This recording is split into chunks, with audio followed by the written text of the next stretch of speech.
So mixing and mastering is actually black magic, and those who are born with the powers are the only people who can do mixing and mastering. It's a dark art. Hey guys, I'm Nick, and I remember when I first started producing music, I didn't know what mixing or mastering was. And I'm pretty sure a lot of you may be in the same position that I was then, and you might have heard of what mixing is, you might have heard of what mastering is, but you don't really know what it is. And I'm here to help you explain how I understood what they are. Okay, so what is mixing and mastering? Is it magic that makes the song sound better? Well, maybe. From what I understand, there's actually 4 major stages in making a song. The first one is the writing stage, the second one is the recording stage, the third one is the mixing stage, and the last one is the mastering stage. The writing stage is where you write the lyrics, the chords, the song structure. It's pretty much the blueprint of what the song is going to be. In the recording stage, the musicians will get together and they will follow the blueprint and they will record everything they need to make their song. In other words, what they do is they record all of the layers of a song, and there's going to be multiple of them. An example would be guitar 1, guitar 2, bass, vocals, drums, sound effects, vocals, backing vocals. Now in the mixing stage, this is where the audio engineer takes all of the layers that were recorded, they edit out the parts that are clashing. So at this point, imagine a whole bunch of layers of sound at this point.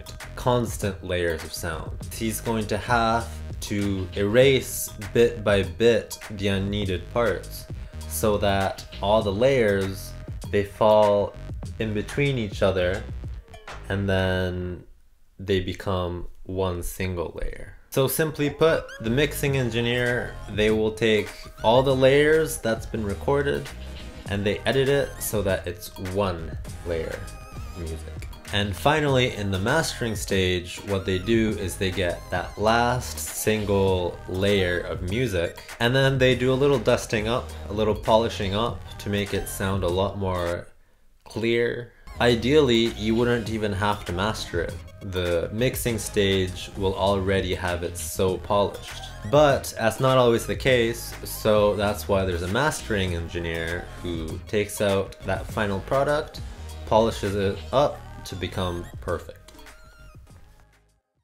So first of all, when you record, you'll get all these layers, alright? Now imagine that these are all sounds. Each of these, they have a special pattern, okay? When you play this without any editing, and then you blend this into one, here's what you get.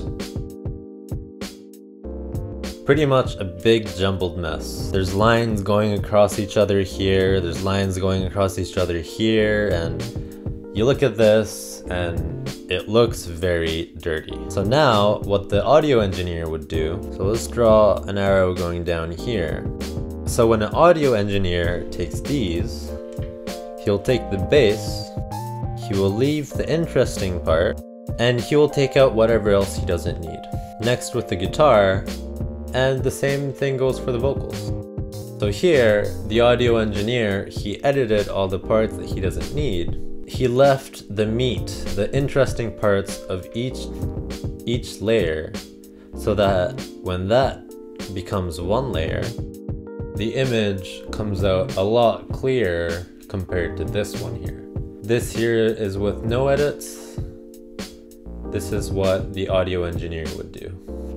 Now, what the mastering engineer would do, and I'm going to draw it a little bit bigger here. Alright, so he will take this guy, brings it over here. It's a lot clearer compared to this one here, but it's not really polished up. So what they would do is the mastering engineer would take this and tweak it a little bit so that it comes out a lot more cleaner. So he might take all of this out, he might take out all these parts that are sticking out, these parts are overlapping a little bit, and maybe this part is lacking here, so maybe he'll add in some new ones.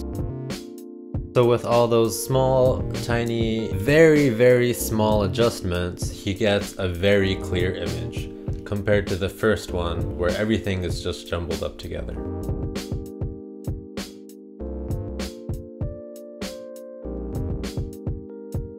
When there's too much sound layered on top of each other, you lose clarity. For example, when you record a guitar, you hear the guitar, but in reality, there's a bunch of frequencies in the lower end and a bunch of frequencies in the high end that might sound good by itself, but when there's other instruments layered on top, that starts to sound like too much. So what they do is they cut out the unneeded parts so that you get the meat of what's important of the guitar, so that there's room for the bass to pop in.